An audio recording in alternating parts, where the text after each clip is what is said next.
தான் பண்ண போறோம். ஃபர்ஸ்ட் தண்ணி ஊத்திக்கணும். அதுக்கப்புறம் சப்ஜா சீட்ஸ் வந்து கொஞ்சம் போட்டுக்கிட்டு அதுக்கப்புறம் கொஞ்சம் நல்லா கிழிக்கிட்டு எக்ஸ்ட்ரா லெமன்ஸ்லாம் கொஞ்சம் ஆட் பண்ணியிருக்காங்க இதில். அதுக்கப்புறம் சக்கரை கொஞ்சம் போட்டுக்கணும்.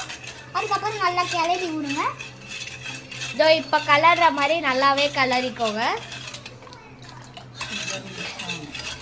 அப்பதான் நல்லா சுகர் மிக்ஸ் ஆகிட்டு இருக்கோம். இதுங்கக்கா ஒரு நிமிஷம். ஏய் அதெல்லாம் காட்டுறேன். இதோ இவ்வளோ லெமன்ஸ் போடணும்னா அப்படி காமிங்க. இவ்வளோ லெமன்ஸ் போட்டிருக்காங்க. இந்த லெமன் ஆமாம் ஆக்சுவலாக நாங்களே நிறைய லெமன் போட்டிருந்தோம். எக்ஸ்ட்ரா ஒரு லெமன் போட்டிருக்கோம். 2 லெமன். 2? ஆமாம் 2 லெமன் தானே. 2 லெமன் சேர்த்தா 4 பீஸ் ஆகிடும் கரெக்டா? ஐயோ ஆமாம். அது எல்லாம் புடிஞ்சு விட்டுக்கோங்க. அதில் இப்போ நம்ம சப்ஜா ஜூஸ் வச்சுன்னா நம்ம வந்து லெமன் ஜூஸ் செய்ய போகிறோம். அம்மா அது இரு ஊட்ட பார்த்தீங்க எது? அது வாட்டர் பாட்டில் இருக்கு. பேசக்கூடாதுடா, சைலண்டாக பேசுகிறாங்க. லெமன் இந்த மாதிரி விழுந்துச்சு காய்ஸ். பார்த்தீங்களா சப்ஜா ஜூஸ் அது கூட இருக்கு.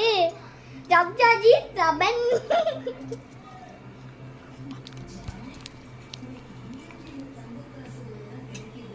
இதெல்லாம் கிளறி விட்டுக்கோங்க. கொட்டையெல்லாம் அதில் இருக்கணும். அப்போதான் டேஸ்ட்டு. அதுலேருந்து அந்த சாறு வந்து அதில் ஒட்டும்ல, அந்த ஒட்டுற செய்யணும். எக்ஸ்ட்ரா கொஞ்சம் கொக்கோ போட்டிருக்கோம். உங்கள் மம்மிக்கு சொன்னீங்களா? அதெல்லாம் சொல்லியிருப்பேன். இது வந்து பார்ட் 2 கைஸ்.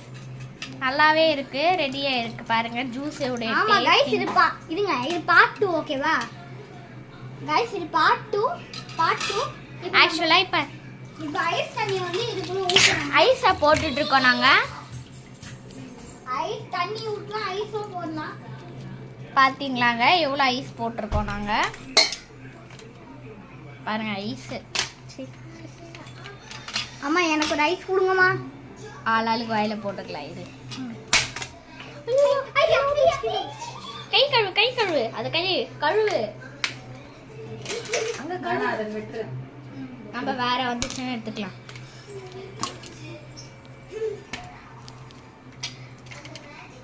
செம்மையாவே இருக்கு பாருங்க.